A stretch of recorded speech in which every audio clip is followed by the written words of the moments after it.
Hello friends, வணக்கம் and welcome to கலந்தீஸ் channel. இன்னைக்கு கலந்தீஸ் channel என்ன வீடியோ அப்படின்னு பார்த்தீங்கன்னா, ரொம்ப உபயோகமுள்ள ஒரு மருத்துவ குறிப்பு தான் பார்க்க போகிறோம்.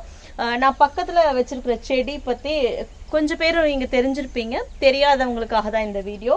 பார்த்தா உங்களுக்கு மாவிலை மாதிரி ஒரு தோற்றத்தில் இருக்கக்கூடிய ஒரு செடி தான். இது என்ன அப்படின்னு பார்த்தீங்கன்னா ஆடாத்தோடை.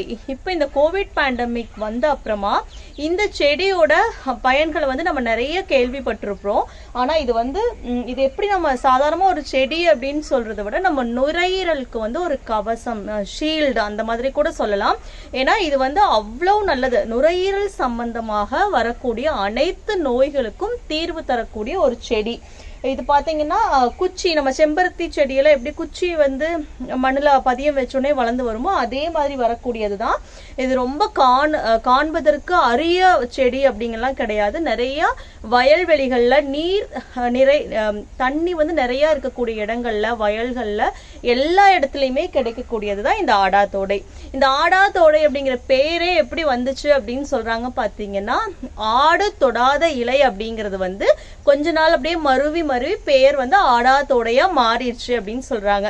அது எதனால ஆடு தொடா இலை அப்படின்னு பாத்தீங்கன்னா, பயங்கர கசப்பு தன்மையுடைய இலை. இது வந்து அனிமல்ஸ் எல்லாம், அதாவது வந்து புல் மேயிற விலங்குகள் எல்லாமே இதை சாப்பிடாது. அவ்வளோ கசப்பு தன்மையுடைய இலை அப்படின்னு சொல்றாங்க. அதுதான் இந்த ஆடாத்தோடை. ஆடாத்தோடை இலையுடைய பயன்கள் என்னென்ன அப்படின்னு பாத்தீங்கன்னா, நார்மலா நமக்கு வரக்கூடிய காய்ச்சல், இல்ல சளி, சுவாச கோளாறுகள், இந்த பிரச்சனை எல்லாமே இருக்கிறவங்க பாத்தீங்கன்னா இதை ஃபர்ஸ்ட் வந்து ஆவி பிடிக்கலாம். ஆவி பிடிக்கிறது எப்படின்னு பாத்தீங்கன்னா, இந்த ஆடாத்தோட இலைகள், அதுக்கப்புறமா நொச்சி இலை, வேப்ப இலை, கூட புதினா, மஞ்சள், இதெல்லாமே சேர்த்து நம்ம எப்படி வந்து ஸ்டீமிங் பண்றோம் இல்லைங்களா, நல்லா கொதிக்கிற தண்ணியில வந்து நொச்சி இலை, வேப்ப இலை எல்லாம் வந்து நம்ம நார்மலா எல்லா இடத்துலயுமே கிடைக்கக்கூடியதுதான். ஆடாத்தோடை, நொச்சி, வேப்ப இலை, கூட புதினாவும் சேர்த்துக்கலாம். நீங்க மஞ்சளும் போட்டுக்கலாம். இதெல்லாம் போட்டு நல்லா கொதிக்கிற தண்ணியில போட்டு அந்த ஆவி வந்து பிடிக்கிறப்போ, அதாவது ஸ்டீமிங் வந்து ஒரு நாளைக்கு 2 அல்லது 3 முறை நீங்க இதை எடுத்துக்கிறப்போ உங்களுக்கு வந்து எந்த ஒரு வைரல் ஃபீவரா இருந்தாலுமே அது அதாவது வந்து அந்த சரி பண்ணக்கூடிய தன்மை இருக்கு. அது இல்லாம அந்த சுவாச குழாய்கள்ல இருக்கிற இன்ஃபெக்ஷனை எல்லாமே சரி பண்ணக்கூடிய தன்மை வந்து இந்த இலைக்கு இருக்கு. ஆவியே பிடிக்கணும் அப்படிங்கிற அவசியம் இல்லை. நம்ம நார்மலாவே வந்து நமக்கு ஒரு சில குழந்தைகளுக்கு பார்த்தீங்கன்னா எப்பவுமே வந்து அந்த ஒரு ஸ்டேஜ், அந்த இம்யூனிட்டி டெவலப் ஆக வரைக்கும் அந்த நெஞ்சில கபம் தங்கிக்கும், நெஞ்சு சளி வந்து அதிகமா இருக்கும். அவங்க எல்லாருமே இந்த இலையை வந்து கஷாயமா வச்சு குழந்தைங்களுக்கு 2 மூடி இல்ல 2 சங்கு காலையில ஈவினிங் அந்த மாதிரி கொடுக்கலாம்.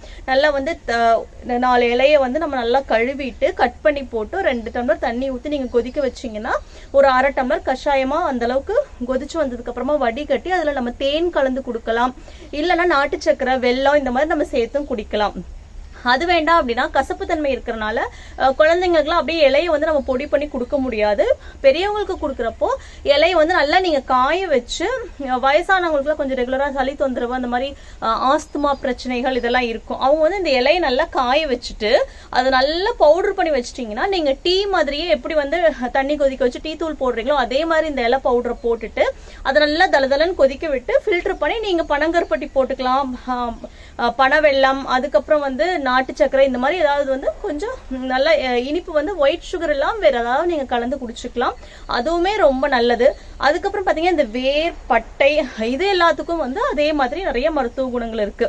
கூட இஞ்சி சாறு, இந்த தலையை இடிச்சு சாறு எடுத்து கூட இஞ்சி சாரும், தேன், ஒரு சின்ன வெங்காயத்தை தட்டி அதனோட சாரும் சேர்த்து குடிச்சா கூட நம்ம ஒரு ஸ்பூன்ல மெடிசன் மாதிரி குழந்தைங்களுக்கு எல்லாம் கொடுக்கலாம். அதுவும் வந்து அந்த சளியை சரி பண்ணக்கூடிய தன்மை இருக்கு. உங்களுக்கு முக்கால்வாசி பாத்தீங்கன்னா குழந்தைங்களுக்கு பெரியவங்களுக்கு ஆகட்டும் சளியினால ஏற்படக்கூடிய உபாதைகள் தான் ஜாஸ்தி.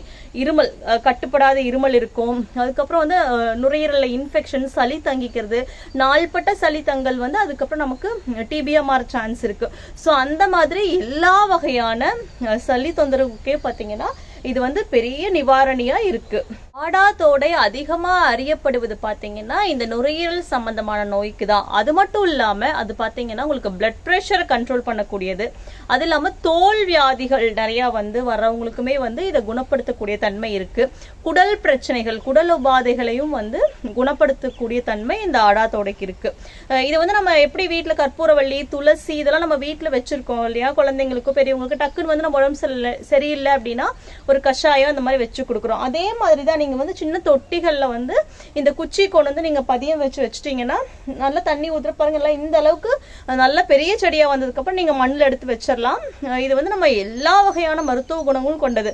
நீங்க இந்த செடி வந்து பாத்தீங்கன்னா இந்த இலைய பவுடர் பண்ணி இது கூட கொஞ்சம் நல்லெண்ணெய் மஞ்சள்லாம் கலந்து நாள்பட்ட புண்ணெல்லாம் இருக்கிற இடத்துல நீங்க தடவுனா கூட அந்த புண்ணு கூட ஆறிரும் அப்படின்னு சொல்றாங்க. அந்த அளவுக்கு வந்து இந்த இலை வந்து அவ்வளவு நல்லது. பாக்குறதுக்கு உங்களுக்கு மாவிளை மாதிரியே அந்த தோற்றம் இருக்கும். ஆனா மாமரம் கூட உங்களுக்கு எல்லா இடத்துலயும் வச்சா டக்குன்னு வராது, அது சீக்கிரம் பட்டு போயிரும். மரத்தை வந்து கொண்டு வந்து சேர்த்துறது ரொம்ப கஷ்டம். ஆனா இது அப்படி கிடையாது. ஆடாதோடை வந்து உங்களுக்கு ஈஸியா வளரக்கூடியது, எல்லா இடத்துலயுமே கிடைக்கக்கூடியது. இல்ல என்னால இலையெல்லாம் செடி வாங்கி வச்சு கொண்டு வர முடியாது அப்படின்னா நமக்கு நாட்டு மருந்து கடைகள்ல வந்து பொடியாவே வச்சிருக்காங்க, ஆடாதோடை பொடின்னு சொல்லிட்டு. நீங்க அந்த பொடிகளுக்கும் இதே தன்மை தான் இருக்கு. அந்த பொடியை வாங்கி நம்ம கூட வந்து டீயாவோ இல்ல அது கூட தேன் இஞ்சி சாறு இந்த மாதிரி கலந்தும் நம்ம குடிச்சுக்கலாம். சோ இது முடியாதவங்க நம்ம அது தாராளமா செய்யலாம். சோ இந்த ஆடாதோடையோட பயன் கண்டிப்பா உங்களுக்கு யூஸ்ஃபுல்லா இருந்திருக்கும்னு நினைக்கிறேன். கண்டிப்பா முடிஞ்ச அளவுக்கு இந்த மாதிரி மருத்துவ குணங்கள் உள்ள செடிகளை வந்து நம்ம வீட்டுல வளர்க்கறது ரொம்ப நல்லது. அது இந்த மாதிரி மருந்தே இல்லாத சில வியாதிகள் நோய்கள் வர்றப்ப வந்து இந்த மாதிரி மூலிகை எல்லாம் வந்து நமக்கு நிறைய பயனுள்ளதா மாறும். சோ இந்த வீடியோ கண்டிப்பா உங்களுக்கு பிடிச்சிருக்கும்னு நினைக்கிறேன். கலந்தி சேனல் வீடியோஸ் பிடிச்சிருந்தா தொடர்ந்து பாருங்க, சப்போர்ட் பண்ணுங்க, லைக் பண்ணுங்க, ஷேர் பண்ணுங்க, மறக்காம சப்ஸ்கிரைப் பண்ணுங்க. தேங்க்ஸ் ஃபார் வாட்சிங்.